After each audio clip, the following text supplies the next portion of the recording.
Big advantage that we have versus other lenders is we're publicly traded. We have very patient capital. We're not pounding the table. Michael Sarner is the Chief Executive Officer of Capital Southwest Corporation. Michael leads one of the country's premier lower middle market lenders focused on providing flexible capital solutions to growing businesses. With deep expertise in portfolio management and middle market finance, he has built a career around helping companies scale and thrive in competitive industries. Our typical deals are between 3 and 15 million of EBITDA. These are founder-owned businesses that are going to seek out their first institutional capital. Our capital tends to stand above others, and particularly banks. They've got to be significantly inside the cost of capital that we'll provide for them to win, because nobody really wants to work with them. Capital Southwest, when we come to town to visit our old shareholders all over the country, it's always a warm smile, strong handshake.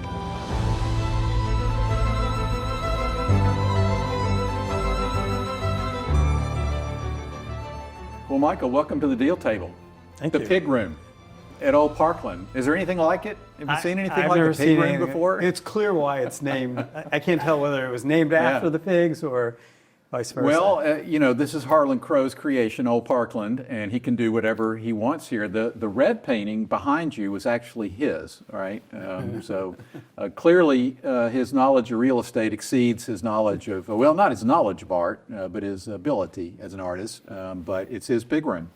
So here we are. What a dramatic setting. And Old Parkland, what a great campus of capitalism to host this. You've got a really interesting background, and I'm so impressed. You've basically built a $1 billion business that you took over in 2015. That's correct. And you basically created an entirely new mandate for this business, a business plan. You've executed it. Did you think you'd be at $1 billion today? This was the plan. I Yeah. remind that to everybody in the company that this is where I said we'd be. Things have actually, quite frankly, fell into place. We've had some good fortune. Obviously, we've hired a lot of good people, and we've had, kind of just executed on what we were going to do. Yeah. But, going back to, this company is such an interesting company. Our company actually started in 1961. It was founded as a SBIC. Went public, raised $15 million in equity capital. Which is a lot in 1961. It is. I have all the documents on my table in my office. And never went back to the capital markets. That grew the 15 million in about 6 different minority equity positions to about $1.5 billion over 50 years, which was wonderful success. Yeah. But the company converted into a BDC or business development company in 1988, and no one's really sure why. But business development companies require you to have granularity in assets, and this company basically had only several deals, and all of them grew to be so sizable that it no longer could make investments into those companies. So they converted to a structure that no longer served its purpose. 100%. Okay. So as successful as they were, they kind of grew out of the structure. And so from 2000 to 2010, the company, with a lot of other BDCs coming, basically this industry, and I started in it in the late 90s, early 2000s, grew from nothing to today. There's hundreds of BDCs, and so there really wasn't anything to compare versus Capital Southwest back when. But as soon as those other companies grew and developed, now this company was no longer paying a dividend relative to everybody else, because BDCs pay significant dividends, and so it traded about a 50% price to book. And so they got a nasty gram from one of the shareholders, who today is one of our largest shareholders, saying kind of do something, sell the company. Close the gap. Yeah, exactly. And so, they changed the board over in 2014. Basically, some of them quit, and others, they were pushed.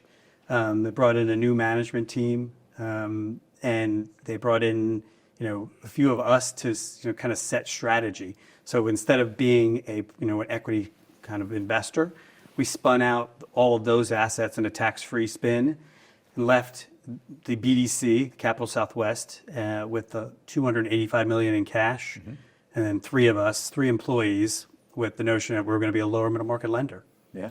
So it started there, and sort of it's grown, ever since. So for our listeners that aren't familiar with a business development corp, tell us the rules of a BDC.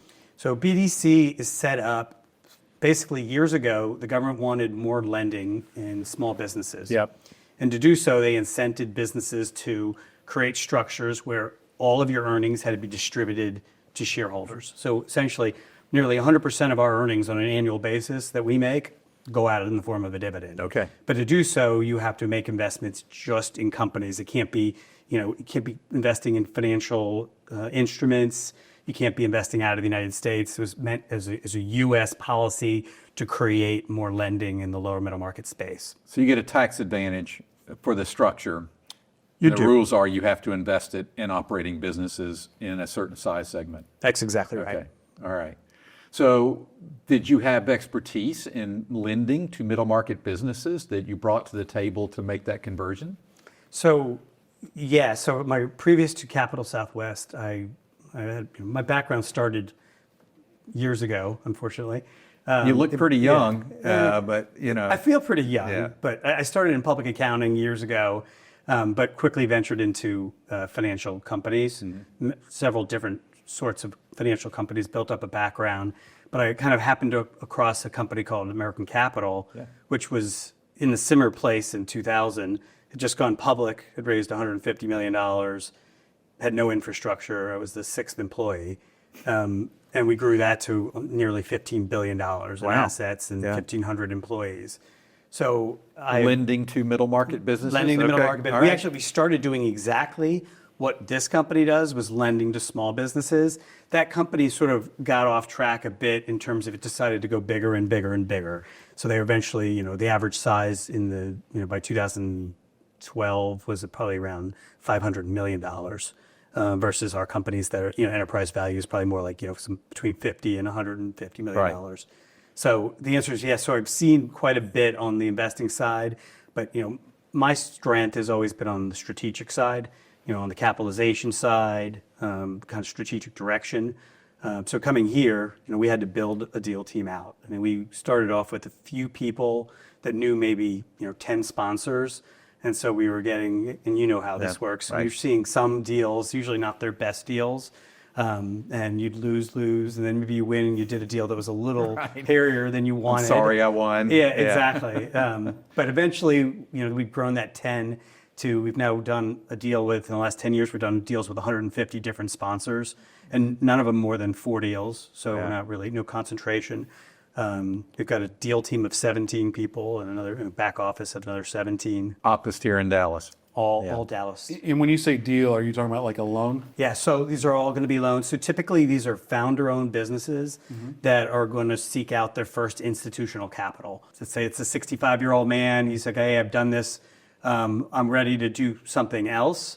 And generally in those situations, they're selling to private equity. And maybe they're rolling over, 25% of the business. They're going to stay involved for a few years. Other instances, it's a family, whereas the younger, the siblings are ready to take over the business, and dad or mom is ready to kind of ride off into the sunset. Change of control there, where they may roll over 40% of the business. So the notion there is they're going to ring the bell once, right, with the initial sale, but then they're going to stay with the business to be able to create more wealth on the second time around. So is it like an acquisition loan? Is that what you're doing? So we're the debt in a leveraged buyout. And so typically our typical deals are between 3 and 15 million of EBITDA. So it's kind of interesting. This is satisfying. The average deal size at origination is about 5 or 6 million of EBITDA, and so leverage is usually 3 to 4 times. So we're giving them $15 to $20 million of debt, and then we'll usually provide some level of an equity co-invest. So that might be somewhere, $1 million to $2 million alongside the sponsor. But our average EBITDA of the portfolio companies that we have, and we have about 130, is 18 or 19 million dollars. So that's all either organic growth or M&A. A lot of these companies are kind of buy and build. We were talking earlier, sort of some of the doctors' practices that are you're seeing a roll-up strategy. We see a lot of those. In many instances, these are founders or business owners that they're either wanting to move on or they want to bring this to the next level, and they're all out of ideas. They're professionalized in the way they have audits, right? They've got a controller, they've got a CFO. They're clean companies. They've got their cash flow history. But they don't have the ability to take it to that next level. And so that's where the private equity comes in. They think they can bring it to more success. A lot of people think, and experienced this with business owners, that there's only one way, and they sell the business and they leave. The last 3 deals we've done at Optima were recaps, where our seller kept 20% of the equity, and private equity bought 80%. They had taken the business as far as they could take it with their capital and their resources. In some cases, one of them was a professional that wasn't getting to practice anymore because he was so busy running the business. And he said, I just want to go back and practice my skill, and I don't want to have to run the business. Private equity put a COO. And the most recent one, Next Gen Partners, I don't know if you know Next Gen, Jim Boyd's group out of Chicago. They bought a business we represent, a commercial landscaping firm. And guy started cutting grass in college and turned it into a $30+ million commercial landscaping business. Wasn't getting to see his wife and kids. Said, I'm not having any fun. They brought it, they have, I think they call them entrepreneurs in residence or something. So they put a CEO in at closing, but our guy stayed, moved over to business development. You guys may have written a check for all I know. You know what? When you said that, it sounded familiar. We actually see quite a bit of landscape businesses. Those are a little harder to find, yes, but there are There's been a lot of activity there. I don't know how many landscape firms are left that hadn't been acquired, but like right now, it feels like rumor mills. On some levels, there's plenty of money out there, but on other levels, money is drying up. What's the reality? It depends on where you live, I think, in the middle market. In the lower middle market, the deals are plentiful. I mean, and it's always been a drumbeat of founders wanting to sell. I think the M&A market over the last 2 years for large upper middle market transactions has slowed down. And that's a reason why in our lower middle market, we're typically, it's not nearly as competitive and the pricing is usually wider for these loans, for these instruments. They tightened up because we're seeing with the lack of transactions on the upper and middle market, you're seeing them kind of venture down. We've also seen banks. Banks are definitely risk on right now, which is not honestly, that's very inconsistent. And they're actually trying to win deals literally to 3.5 turns. These are cash-based loans. These aren't asset-based. We're used to competing against banks when they're doing a turn and a half, really almost against the receivables, and then you see a mezzanine underneath them. Our company provides what they call a unitranche loan, which is both the senior and mezz together. And a big advantage that we have versus other lenders is we're publicly traded, so we have very patient capital. We don't have a 3, 5, 7-year time horizon where we're like, we need our money back. We're not pounding the table.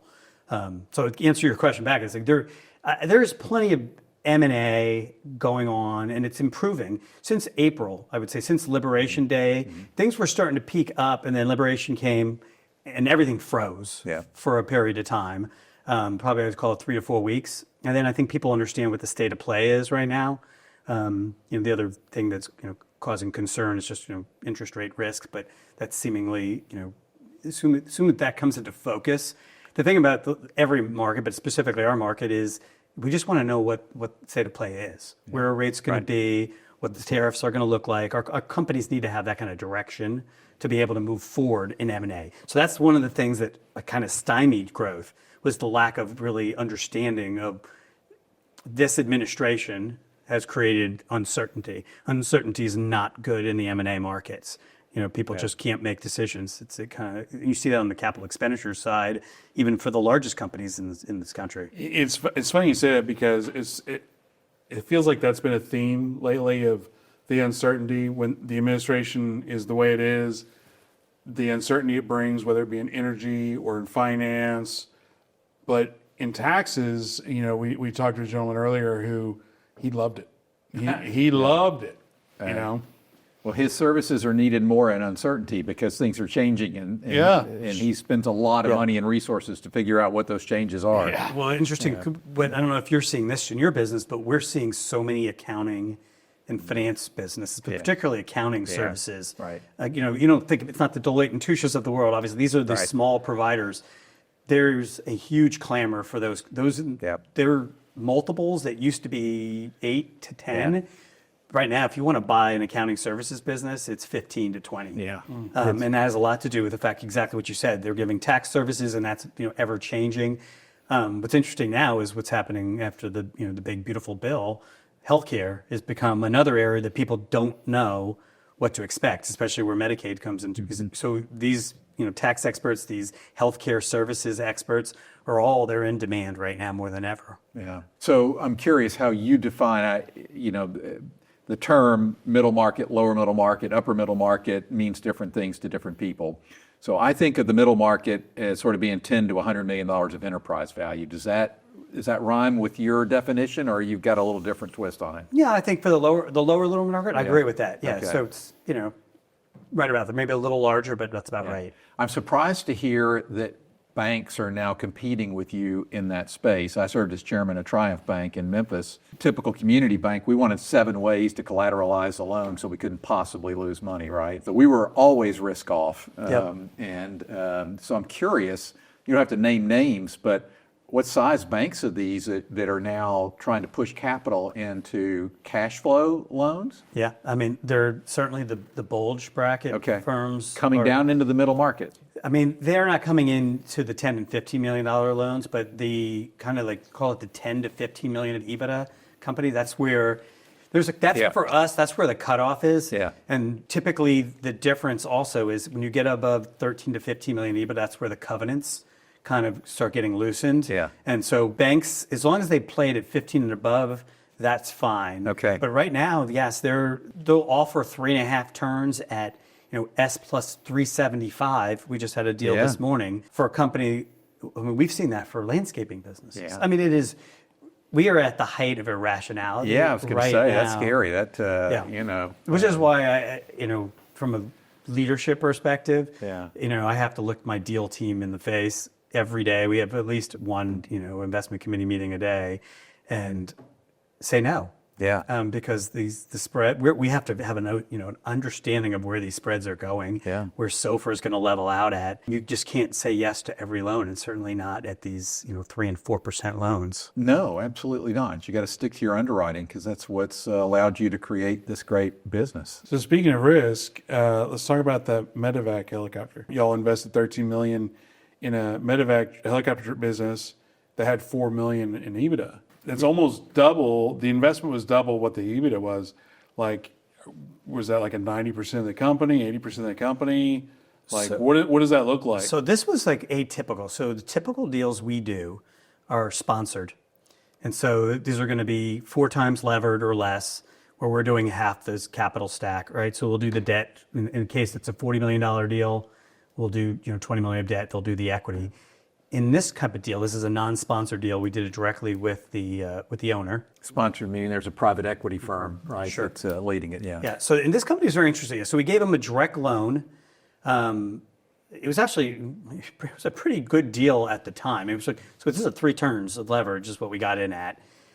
We didn't have any equity when we started this transaction, and the company actually quickly hiccuped. And because I said earlier, patient capital, we were able to provide rescue capital and expertise, heavy expertise. And that's been the same case throughout the life of this loan. But in return for our rescue capital and our kind of sweat equity, we received 22% of the business. So that $4 million EBITDA company today has a run rate of around $40 million of EBITDA. Oh, wow. So that's a company that we would expect to have a sale, and we have $2 billion in assets. We got $1.3 billion in market cap. We'll have a $2 million equity position. Actually, we put additional equity over time, but we have $2 million in equity and warrants. We could see. I prefer not to say anything because it's in the market. Yeah, right. But that can be a multiple. Yeah. Yes. Right. So what is rescue capital? Because that sounds like something I would love to have. Yeah. Well, rescue capital is when you're basically, in this case, it's a lender of last resort. But because we were already in the deal, I mean, these are the ones where their preference, where we have a good sense of who they are. We understand the business model because we just did our diligence on it, which for us is extremely exhaustive. In the lower middle market, different than others, there's no waiving in of deals. You go through a really 4 to 6 month process between when you find a deal, you screen it to see whether it makes any sense. You go through a 2-month diligence process, you meet the management team, you talk to industry experts, and you go on another month of diligence, answering questions before you close. So in this case, we had gone through all that process, and we knew that this was a valued business. It just oftentimes in the lower middle market, the business expertise is not all there, and so they need help. And oftentimes that's why they're seeking this capital out. There's a recognition. So in this case, we felt pretty good. In order to create the success, they needed the capital. And those are the situations where we love. When all you have to do is put capital in to help stem a payroll situation, right? The rescue capital is when they can't make payroll. And I remember, 5 years ago when they came to us, it was, we can't make payroll this week. And so we sat down, we created, a revolving line of credit structure for them to lend to them, to help give them, they had to build out a plan, a 13-week plan and a strategy, and they had to hit their marks to be able to draw on the credit facility. But soon, they did hit all their marks. They borrowed our capital, and then they started growing. And then this is the kind of company that, because it's matter of fact, they build out bases all over the country, and so it requires cap-ups up front. They have to buy, or lease jets. They have to actually build out bases at hospitals, and so it requires a lot of capital out front. So it's the kind of thing that doesn't create a lot of cash flow until it does. And so right now, all of the different bases are creating significant amount of cash flow, and yet they're still building out. So it's not as much cash flow as you'd expect, but it's got a huge white space. So as soon as you stop spending money, you're going to see the working capital unwind. So they wouldn't lead with rescue capital, right? They already have a position. I got excited. Yeah. There are distressed investors out there. That's not the role they play in the market, unless in a rare situation like this, something gets a little underwater. Yeah, there would have to be something. I can't recall a single time in the last decade where we actually made a distressed investment. But certainly we support we had a handful, as every portfolio does, of companies that require capital and hopefully good money after the good money. So you're publicly traded, so you raise capital in the public markets. You use that capital. You had capital in the business when you took it over. Do you then arbitrage capital? Do you go borrow money and then make your investments? Yes. Okay. So we do it over various forms. So we started with a $100 million credit facility. Eventually, some of the other instruments that BDCs have access, or one's called a baby bond, which is just a $25 par. It's kind of a retail instrument that you can raise somewhere between $50 and $100 million. Typically, it's costly. Like the first deal we did was 6%, which actually, today that's not so bad. Right. Back when, that seemed like it was pretty expensive. Yeah. We have SBIC capital. So we have, through the SBA program, the Small Business Administration, if you're lending to companies that are typically between $3 and $10 million, which happens to be right down the fairway for us, they'll lend you, if you apply and get a license, you get a kind of a proctology exam by the government to get vetted as both that your backgrounds are safe, but also that you're successful investors. So we've had two licenses to this point for $350 million that we invest, and it's very cheap money, and it's very long dated money. So then we've also hit the institutional bond market. We have two credit facilities. So that first credit facility we started at 100 is now over $500 million with 12 different banks, and then we have a large credit facility with Deutsche Bank. So sort of the success that this becomes a lot easier, and I hate to even say that on film, but you had to build out the business, and then so the debt size becomes a lot easier. We've been very successful. We are very conservative, Ben. I mean, our assets are only levered 3.4 times. Okay. So our debt to EBITDA for our businesses, and our balance sheet's levered less than 1 times. And so that's fairly conservative. Certainly relative to banks that are 10 plus times leverage. So that helps draw in bank lenders as well as institutional investors to want to lend money to us. Yeah. Anyway, on the equity side, we used we have their secondary offerings, but we use what they call an at the market or ATM program, where we raise equity through underwriters on a daily basis, just on a one-off basis, and we're able to raise $40 to $60 million a quarter, and we use that to sort of balance leverage and liquidity. So it's very effective. It's the most effective way to do it for our shareholders, because a lot of others will go in the market and raise $100 to $200 million of equity, and they hold it on their balance sheet. They pay down their credit facility, and it's stagnant. Right. For us, we just raise the money as we need it and invest it right into our loans. Yeah.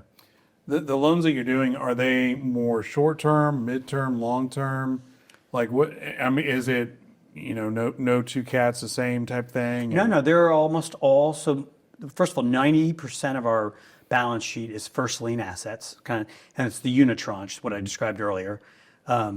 They're all pretty much 5-year maturity. There's occasion right now. It's kind of, I don't know if you've seen it. 7 years become in vogue. Now the interesting part about it is 75% of our loans are to companies that do extremely well, and they'll refinance us out, or the company gets sold within 3 years. So and kind of hate that, right? Because you got to continue to rebuild. There's probably another 20% of them that are the C plus B minus students that we love. They'll stay in for the full 5 years, and they may actually tack on a few extra years. That's great for a dividend-paying stock. And then you've got your bottom 10% that never leave you, that you're trying to nurse to health. So you have an equity component. It's a small piece. Well, I say it's a small piece. What percent of your portfolio is in equity? So we've targeted 10% of the total balance sheet in equity. Yeah. So we've done, from a cost basis, we've actually only done 6, but for a fair value basis, it's about a little north of 10. Yeah. Because we've had a lot of success, and kind of noting earlier, we had one large investment. We've actually sold 3 companies in the last 2 quarters for total gains of $44 million. Wow. So very successful when you look at the size of our balance sheet. So, it is hard for us to actually continue to maintain 10% on the equity side, because our balance sheet's grown. We're able to continually increase the size of our debt check, but the sponsors are pretty tight on equity. You have to beg to get $500,000, $1 million. And so the area that we're trying to break into is really on the non-sponsored side, where that's more of like a $10 million debt check and a $5 million equity check, and you're sort of the majority owner of the equity. We weren't big enough the last 10 years ago to take on that risk. We needed more debt to grow our dividend. Today, we've grown to scale, and so we feel like we have the ability to write those larger equity checks. But that's something we're looking to build out right now, working with family offices, just trying to hire a BD person who kind of works in the market, can find those investments. Do you have a niche that you like to play in, or like you mentioned landscaping, like are you all over the map, or is it just, are you numbers only focused? I'd say we're definitely not specialists, we're generalists, but with the 150 plus sponsors we have, they have expertise in different industries. So the BDC requires, as I noted earlier, it needs you to be granular and diversified. So we don't have any specific. We have some areas that are harder to do. We're in Dallas, Texas. We don't do oil and gas for the most part. I mean, there's just too much volatility with rig count. So we find that to be it's not that we won't do it. It's just the bar is a lot higher. Like the one deal we've done had 1 turn of leverage, and it's been a wonderful investment. But I mean, we try to match the capital structure with the inherent risk of the company. So landscaping business, I would tell you, it was an absolute no in the early years. But now you start seeing, similar to what Lane just described, a business that's grown, especially if it's got a nice geographic footprint, and it's a decent player. We could get comfortable with it. It's again, the leverage will have to match that. We want to see management that's, generally speaking, we want managers that are staying on and have rollover equity. At the very minimum, if they're going to be moving on, they need to have that follow-on equity. So there's certain parameters that are important to doing an investment, but there's no hard no's or hard yeses. I mean, I'm kind of laugh. We're looking at a business today that has a franchise of restaurants, which we never did restaurants. I mean, restaurants are a little bit like, the problem with doing a restaurant is if you're wrong, you look really silly. This one has some interesting dynamics to it. And it's levered properly, and it could be something that we haven't made the investment, but we'd consider under the right circumstances. What I also would note for you in the lower middle market, different than the middle and upper middle market, is these companies have very strong covenants. So they require leverage covenants. So if it starts at 3.5 turns of leverage, if it gets to 4.25 of leverage, its covenant is broken, and we are back at the table. What's going on here? Right. Let's walk through and figure out, how this business is working through. If it breaks through that as a fixed charge covenant, which essentially it's an interest and debt coverage metric, that you don't see that in the upper middle market at all. That ensures that they're able to make their interest payment. So we have a number of early warning detections that create the ability for these companies to be back at the table. And the sponsors we work with, we require them to do one of 2 things. They either need to have equity, and they need to put junior capital support when companies hiccup, or they need to have deep expertise. Now, coming out of the deal, they have both of them, right? Because they're an expert in the field in that industry, and they're providing the capital. When things go sideways, you want them to continually maintain that. And if they don't do one or both, we are the senior lender. We have the ability to take control of the company, which we have the underwriting ability to do so. And, I can name 2 or 3 investments where we've, ended up owning a company that we were the first lien lender and ended up selling for a nice gain. Yeah. So it's not always the worst case scenario. It's just that we're not really staffed to own 30 businesses and running them operationally. Yeah. One of our earlier guests today was talking about how earlier in his career, he had borrowed money to invest in oil and gas, and oil prices fell dramatically. And I don't think he was aware of it, but they had a covenant that if oil prices fell below a certain thing, so he was in violation of the covenant. So oil market's down, he's getting killed, and the bank comes in and says, you're in violation of your covenants. Right. I think a lot of founder, owner, operators are not necessarily savvy in that regard, and they can find themselves upside down. For you as a lender, I would imagine that the covenants are an incredibly important part of your lending process. 100%. We do not, like right now, we're having to come down on spread to be competitive in the market. But covenants, that's non-negotiable. Yeah. But another thing you just said, the reason that sometimes our capital isn't the cheapest, but we'll still win the deal, is because we have flexible capital and we're willing to work with them. And after 10 years, I still think of us as sort of nascent, even 10 years later. Yeah. But we hear from many, like, look, you guys have been here, you've been through COVID, you've been through various cycles. There's a track record of working with us, especially the sponsors. And so our capital tends to stand above others, and particularly banks. Banks they've got to be significantly inside the cost of capital that we'll provide for them to win. Because nobody really wants to work with them. No, absolutely not.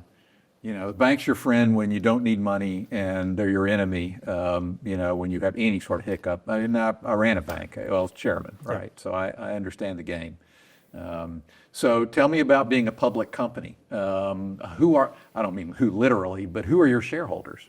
So it's interesting. If you asked me 10 years ago when we started this, we had 15% in retail, 85% institutional. Okay. And that institutional was extremely lumpy. Yeah. We preferred to have sort of the inverse be true. That's where you get volatility and kind of the higher float. And so 10 years later, as it is, we are 85% retail with 15% institutional. Pretty much every one of the institutional holders that were with us in 2015, who we had to go to and kind of beg for them to stay in the deal and explain to them the business strategy, stayed, and they've helped us. And it's pretty amazing if you look at it.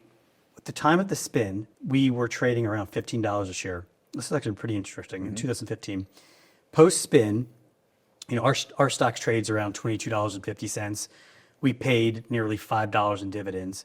The company that was spun out, CSW Industrials, currently trades for approximately $200 a share. Wow. So if you stayed in our stock from 2015 today, you've made a 50-something% return. Yeah. And so Capital Southwest, when we come to town to visit our old shareholders all over the country, it's always a warm smile and a strong handshake. Yeah. Any significant holders that light up your phone? It sounds like your earnings are pretty stable, but there's always been 2 to 3 guys that need the quarterly visit in person, that always have ideas and thoughts to share. And one of them, actually our largest shareholder, who's in Texas, he's actually shows us deals. Yeah, that's nice. Yeah, I mean, you may know him. Don Sanders. Sure. Yeah. Wonderful man. I mean, I think he's close to 90, and he's still as sharp as a whip. Yeah. We should all hope. Yeah, right? yeah. No, but he's except for Ryan. He's he's like 20 or something. I don't know. Ryan's 20. I'll take it. But if this is 20, whew, that's rough. Yeah, well, that's great. So you've got good shareholders that are happy. You've made them a lot of money, and one of them sending you deals. That's always a good thing. We had a guest earlier who's an investor in the Texas Stock Exchange. Does that have any play with you or not? So we've been called about that a few times.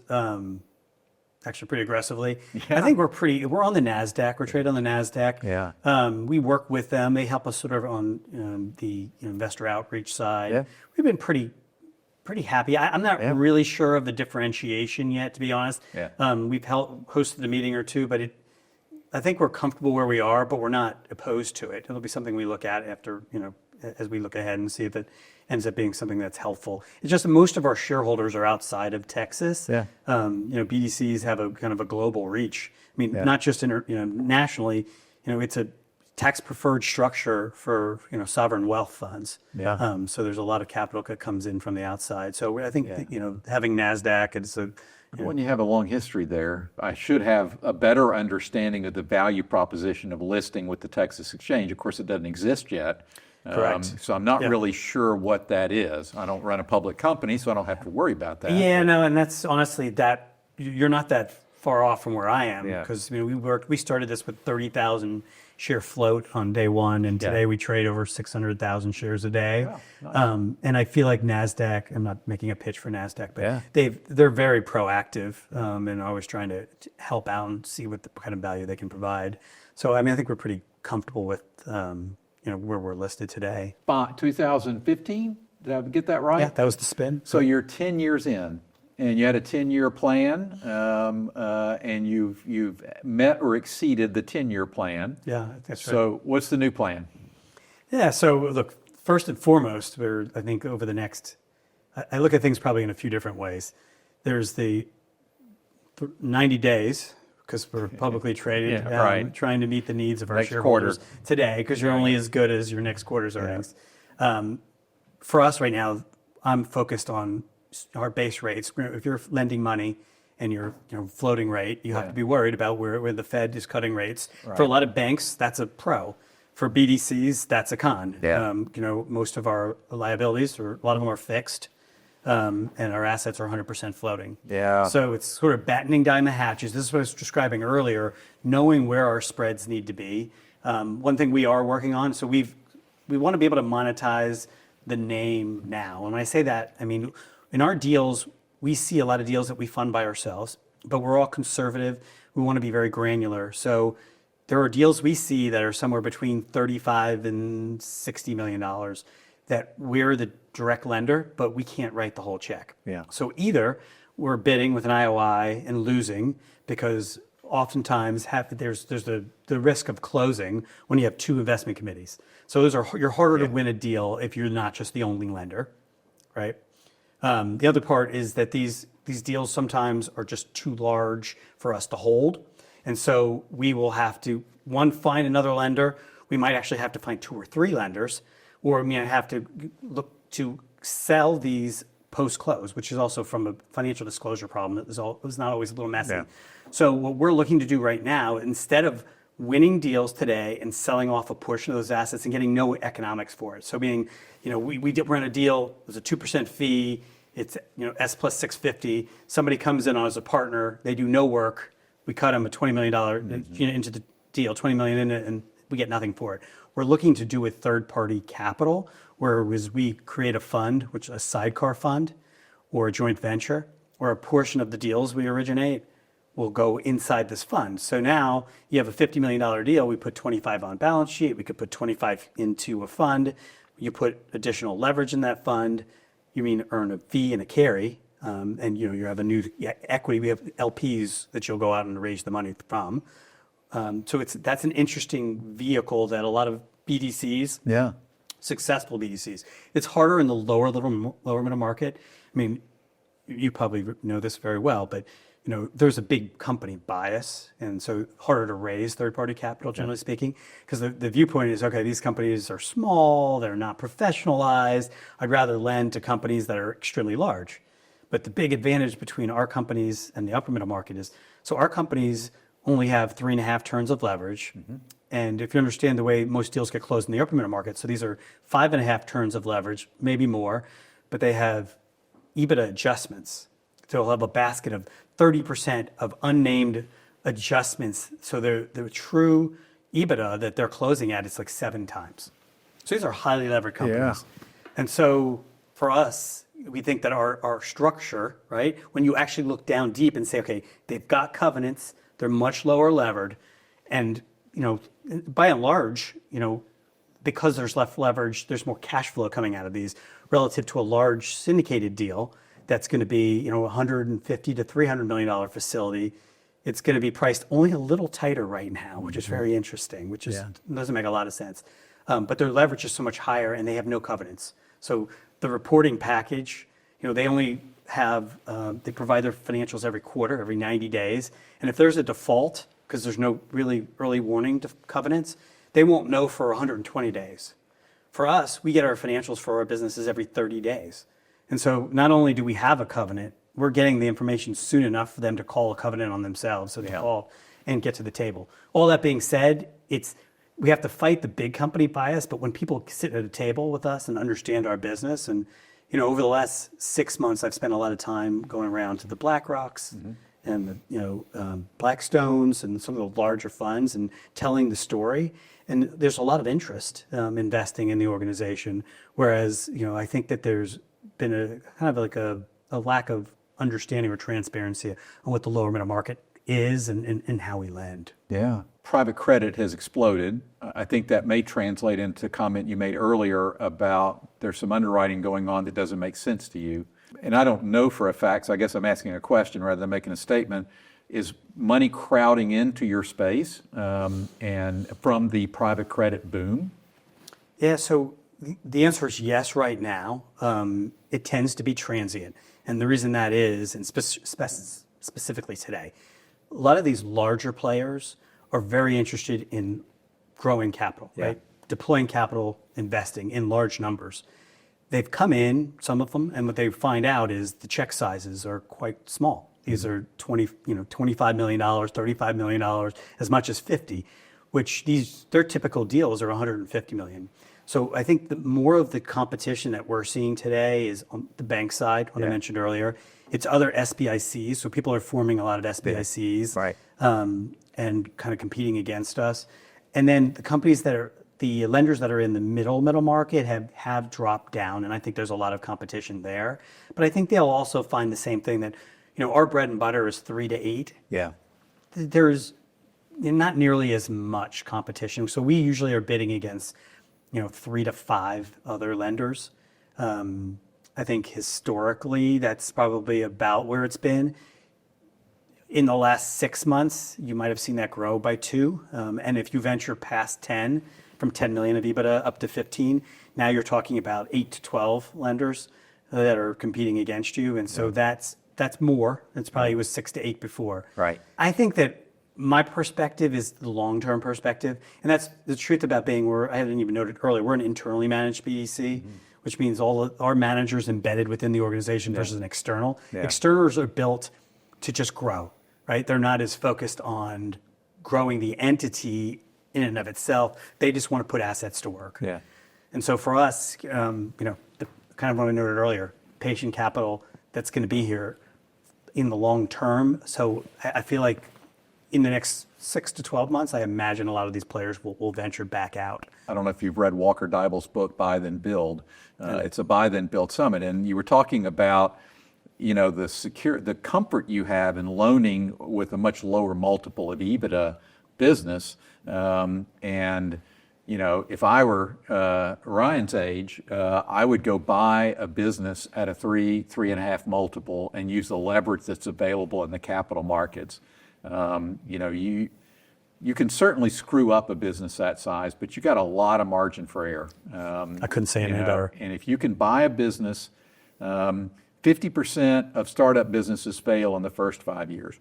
And only, I think the number, I quoted it earlier today, and I may misquote my own self now, but something like only 5% of those that survive get to $1 million of revenue, right? So getting past 5 years and above $1 million of revenue is a tiny, tiny thing. And there are hundreds of thousands, if not millions actually, of businesses that are $1 million to 20 million of revenue that are founder, owner, operator owned that are going to transact over the next several years because they're my age, right? They're gray-headed people.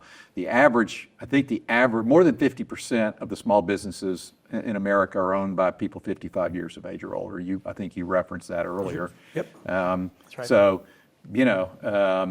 the failure rate for venture capital firms in individual investments, now they'll own a portfolio and 2 of them will be a grand slam and 10 of them will fail. And that's successful to them. And that's successful to them. Exactly. But if you just go invest in as a VC in a business, the failure rate's 50%. Right. And for an average $10 million investment, it's staggering, right? How high the failure rate is. But the failure rate for SBA-backed small businesses is 2%. That's right. So if you buy a small business and you use the leverage that's available to you from the Small Business Administration, although they're making it a little tougher right now to get loans because there's a blip.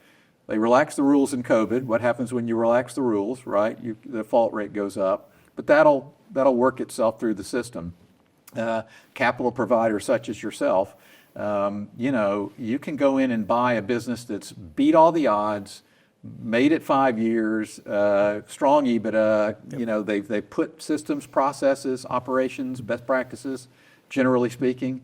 And even if you did nothing but sort of the old private equity model of just use the cash flow to pay down debt, build equity, it's 100% right. I mean, to your point earlier, when we look at a credit, we do downside modeling, and the downside modeling in our diligence puts it against the great financial crisis. Yeah. And I would tell you that sometimes I feel like it's overkill because it kills, I'll give you a good example. We didn't do any building products for, building new starts in Nevada or Arizona. Arizona, exactly. And we missed out for a whole decade. And I can live with that. But when we did our downside modeling, so it's either directly using the portfolio company that we're looking at, their history, if they went through it, or the industry itself, and we look to see how it troughed, right? And if it troughed 75%, there's not a deal to be done. Yeah. If it troughed 20%, there's a leverage level in which you can underwrite. And if it's 5%, there's a different story there. Yeah.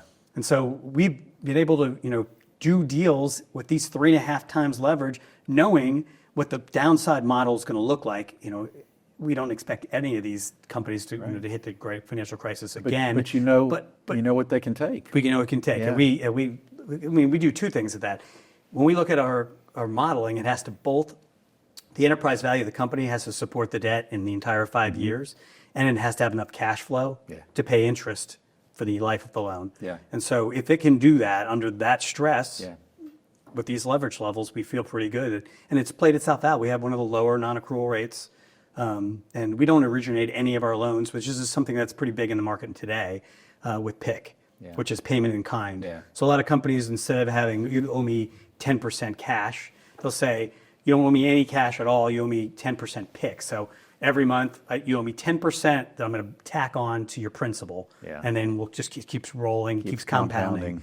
We don't do that. The Like only a time payday we- loan. A bit. I mean, it's just. We'll just roll that over. If you recognize the reason these PIK they put PIK is because the company itself can't support itself. Exactly. It needs a longer runway to be able to pay interest and grow the business. So right from the word go, there's a significant amount of risk. Right out of the box. Yeah. You talked about your capital structure, and so you've got fixed borrowing costs, but variable income on your loans. And one of the more interesting aspects when I served as chairman of Triumph Bank was I sat on the ALCO committee.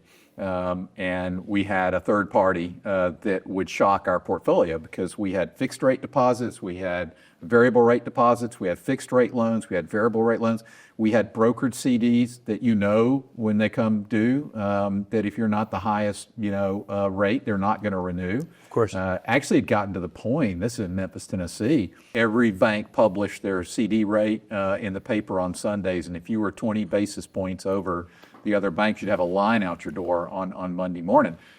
But to manage the bank effectively, you had to understand, well, what happens if rates go up this much this fast? What happens if they go down this much this fast? Well, my borrowing costs may go down, but it may hit me over here, on the lending side. And so we're constantly stress testing the portfolio to say what happens.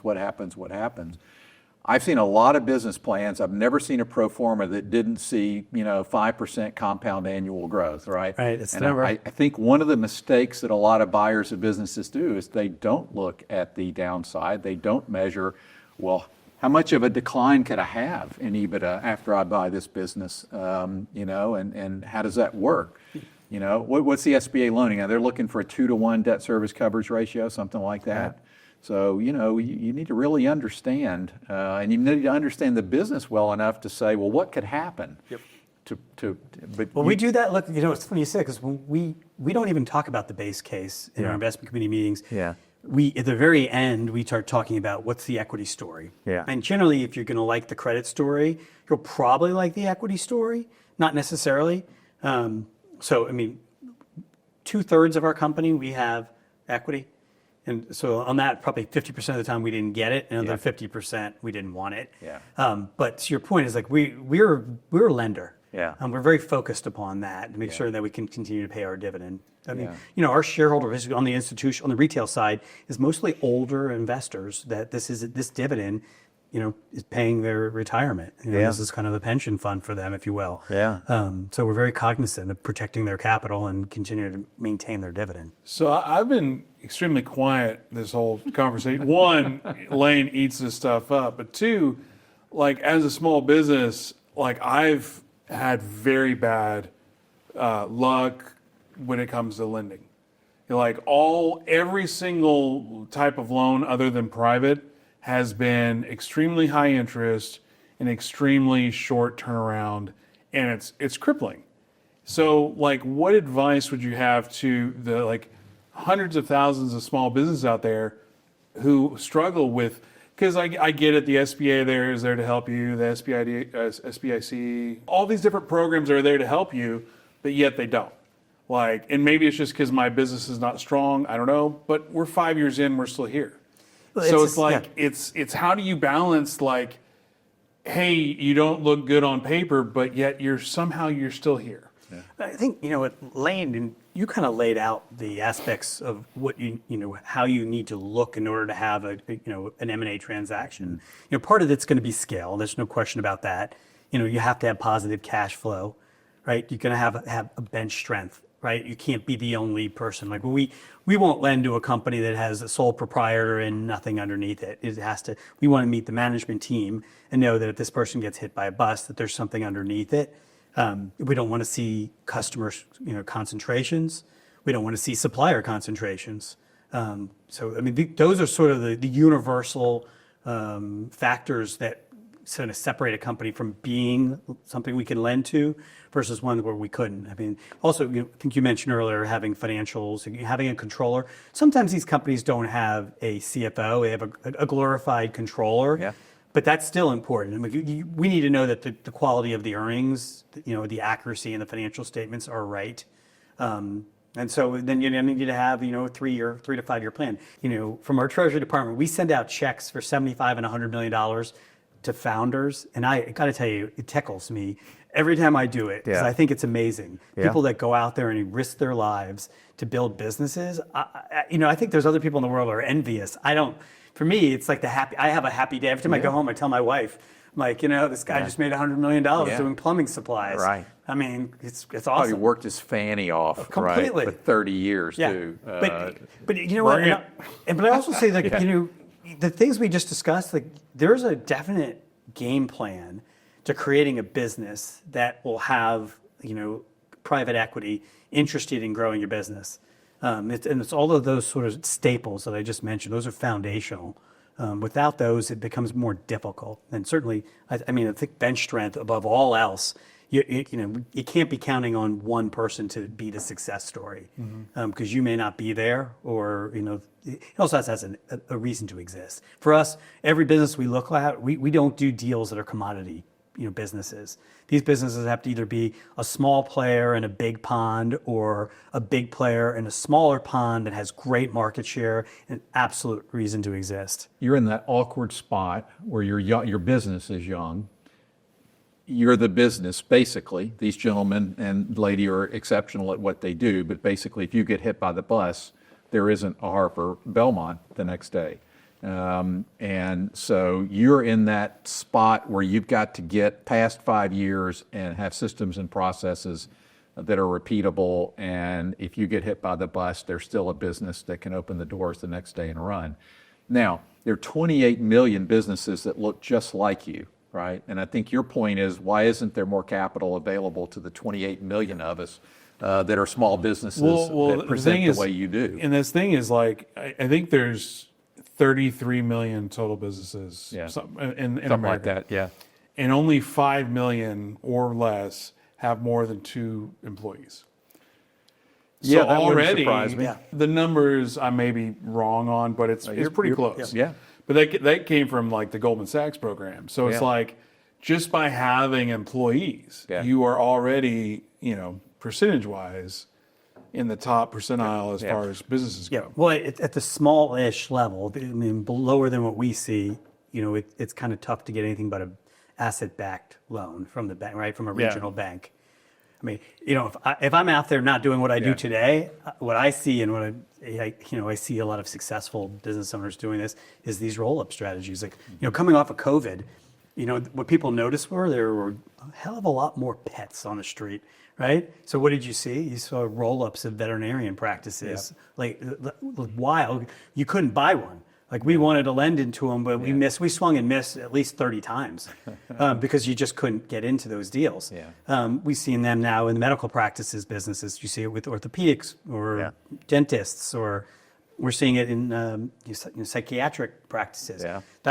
So the notion there is, if you can get capital, I know this is the chicken or the egg, to start rolling it up and trying to build scale, that becomes very interesting very quickly. So this may be out of scope of your expertise, but just, I love the story, even though it's so painful, is the Red Lobster.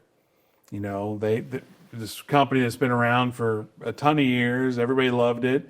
PE firm came in, stripped the real estate away, and then all of a sudden the restaurant can't afford the lease. And then they go under. And it's on one hand. They did give away shrimp for a long time before that. So the endless shrimp, the summer shrimp. Right. Yeah, well, again, I don't know the full details. The perfect toxic brew of bad decision making by All private I'm equity. saying is, from the outside looking in, it looked like the PE firm came and killed that business. And the only reason I'm mad is the biscuits. Like, I don't really like, I don't like Red Lobster that much. I've heard that a few it's just times, the biscuits. actually. It's just the biscuits. I mean, look, that gets to the place, like, you good, sound, long-term thinking management is, you can't replace it. I mean, that coupled with, I got to tell you, being CEO now, I spend probably 50% of my time thinking about how to make everyone else happy within my organization. The other 50% is strategic. But the people that work for me, that work with me, I mean, they're the lifeblood of the company. And the hardest thing right now in any business is retaining people. Right. And especially, millennials are a different breed, right? Young talent, you can hold the line and not offer, work from home Fridays or whatever kind of flexibility they're looking for. But you eventually you have to bend because you have to meet the moment. But you talk about those were bad strategic decisions. But I see this, I see companies that fail all the time because they're not well run and they don't value their employees. And so they don't maintain what makes them successful. I came from a background with a different company, like I told you earlier, where I started. That company grew quickly. And I have a lot of good things to say, but I will say, the company eventually failed. It was sold, but it wasn't because it didn't invest well. It was because management made some very, ill-advised decisions that weren't employee focused. They probably wasn't long-term value focused. A lot of people end up paying the consequences. Financial engineering as opposed to connecting with the customer. I just finished reading King Carl, a biography of Carl Icahn, and I mean, he's been obviously a very successful investor, but he focused on financial engineering. It wasn't, how do I empower the people? How do I give a better customer experience? I mean, he bought TWA, and he's, hammering the unions to, for 40%, cuts. The pilots are unhappy. The stewardesses are unhappy. The cabins are dirty. The customers are getting mad. And, you just can't financial engineer your way into happy customers. I was up in Fayetteville, Arkansas yesterday meeting with a client, and I told the story about meeting Sam Walton when I was about 12 years old. Walton had opened a Walmart in Columbus, Mississippi, and that's where my uncle lived, and he taught me how to shoot a skeet, clay pigeons, with a 410 shotgun. A 410 shotgun, it's like shooting a clay pigeon with a .22 rifle. And he choked it down so that the spray was very concentrated. So it's really hard, but by learning to shoot clay pigeons with that type of gun, you had to be a marksman. Nobody had 410 shotgun shells. I mean, they didn't sell them because everybody had a 20 gauge or a 12 gauge. So one Saturday we were going to go shoot skeet, and he said, I don't have any shells, and the sporting goods store is closed. Let's go to this new store down the street. So we go into Walmart on a Saturday afternoon, Columbus, Mississippi. They got a grand opening banner. Didn't mean anything to me. This is 50, something years ago. And we go in, we go back to the sporting goods section, 410 shotgun shells, don't have any, thanks. We walk out the front door empty-handed. Guy comes literally running out into the parking lot after us. Gentlemen, I saw that you came in and you left empty-handed. What did you come to buy today? We came to get 410 shotgun shells. We didn't have any, no, sir. He said, I didn't remember, my uncle had to remind me, I'm 12 years old, right? Said, my name's Sam Walton, this is my store. When you come back, we'll have 410 shotgun shells. So here's a guy who, he built the greatest retail fortune probably in history. And on a Saturday afternoon in Podunk, Columbus, at the time, small town Mississippi is chasing people out to their car in the parking lot to find out why they didn't buy something. Now, people have good and bad opinions of Walmart and what Sam Walton built, but what I will say is, regardless of any opinion you may have, he was an obsessed business operator who was focused on the customer experience. And when I see private equity come in and fail, one, it gives all private equity a bad name, right? And I deal with that every day when I talk to lower middle market business owners who want to sell, and they go, oh, private equity, well, they're going to come in and fire everybody. Why would they fire everybody? They don't want to fire everybody, because then they'd have to hire all new people. Right. And the business they thought they bought doesn't exist anymore. They're more worried about people walking out the door when they write the check than you are about them firing people. I think that, by the way, when I look at that notion relative to the sponsors and the private equity we're working with, if anything, they're trying to add to the story. Like, typically, the companies that we're dealing with have one marketing person or no marketing person, versus 3 to 5. So they're not, the initial strategy is to look at what they are and sort of exacerbate all of the positives, right? Relative to just like ripping things out or cutting costs. That's the last thing that they look to do. Right. I mean, look, there'll be rifts if and when things do not play out, but it's not before they go through a growth strategy. And kind of what you're talking about, Sam, is why I just want to back on that. Look, I see this every day, and I've seen this through my entire career. There are people that are very transactional, and I've seen this almost, I feel like in a 20-year time frame, things usually play itself out. If you're transactional in the way you deal with people, either employees or banks or lenders or private equity, the first chance they get to turn their back on you, they will do it. Right. I have to say, I have a sincere approach to building relationships. It kind of helped me. Look, I came from a large shop in Bethesda, Maryland, doing that deal, mostly bulge bracket firms because it was very large. And when I came here to Dallas, starting from scratch, the lenders that I knew there came with me. And because of my relationships with them, right, and because I always treated them fairly, because I never would scrape the last basis point or the last dollar. Right. Because I was always like, we always try to, I make sure that that's how I focus on things. Yeah. Since I've taken over, I've been very focused on doing employees, satisfaction surveys. Yeah. Spent a lot of time.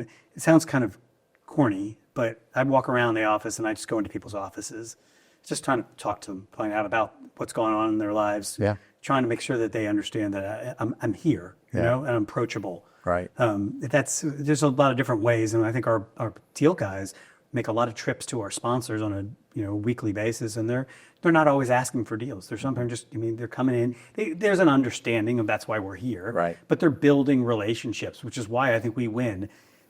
Kind of, you were talking about the private equity on the larger side is much more cutthroat because they're buying larger companies and they're going to cut off this division, and they're going to get rid of this executive team, and they're going to rip things out. That's not what this sandbox looks like. They've been doing that since Pretty Woman.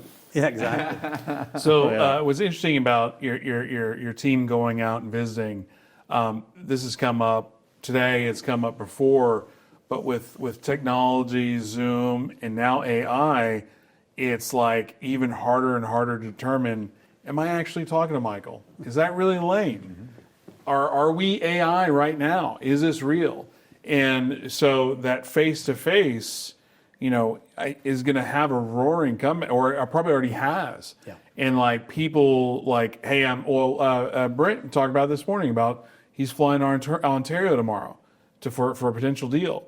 Now he's probably doing that. That could be a Zoom call, a phone call, but that in person, you can't do better than that. Yeah. And I feel like from what everyone has gone through, I hear that more than ever. So my CFO and I just got off the road for the last 6 weeks across the country, meeting investors, and we're also, some institutional investors for potential deals, kind of a non-deal roadshow. And every single person that got there, one said, so great to have people in person. Yep. But they also said, listen, we're asking these people for $50, $100 million to put into potential debt transaction. They're like, you've really cut out steps here by meeting us in person. It checks the boxes because these are, analysts that bring it to their PM, to make these, investment decisions. So I think they're happy to see you, they're happy to talk to you, but even internally in these organizations, they view it as a much stronger way to diligence and move a transaction along. No doubt about it. Troy was saying earlier, one of our earlier guests, that he flew to Buffalo to meet with an investor group who said, we're interested in investing, but we need to meet you in person. And he got on a plane and flew to Buffalo, New York. Hopefully not in the winter. I think the in-person thing is still big. I started a community bank, I don't know, 18 years ago, but when everybody said, well, you can't start a community bank because the big banks will just kill you. And what we learned was people actually want to have a relationship with their community banker. My wife still goes into the Wells Fargo branch, and the funny thing is they keep closing branches. I think she's going to have to drive out to Plano eventually to find a Wells Fargo branch, but she actually wants to go in and ask them. She's one person that won't look on her phone and figure out what her bank balance is. But I still think people want to have relationships. I do a lot of my work by Zoom, but we were up, Andy and I were each up in Fayetteville yesterday, meeting with the client, meeting with the prospective buyer. And, it's great because at the end of the meeting, the client said, I can't believe both of you came up here for the day. We're going to get a deal done as a result of that, right? And a good deal for the seller. It's self-interest, obviously, because we're going to get paid a commission. But he's right. We didn't have to both come up there and spend a day. But doing it allowed us to connect with the buyer, connect with the seller. I think there's tremendous value in that. I like to think that it's leveling out to the place where Zoom is now going to be a supplement and not the primary, because there's times where you just can't get there. Yeah. And, we just had a trip that got canceled. I was supposed to go to Toronto last week, and obviously I hadn't been in Canada in a number of years, and the strike happened. That's right, the Air Canada strike. I know, so I was like, I couldn't believe the luck. So we ended up having to convert. But on a dime, Monday morning, we converted 8 meetings to Zoom. Yeah. And we had our calls, and we all agreed we'd get together the next chance But we it should got. be the second choice, not the first choice. I like going and visiting with people in person, and I think they value that. I'm such a people person that I like that as well, but at the same time, there's also that, hey, this meeting, 30-minute drive, an hour meeting, 30-minute drive back.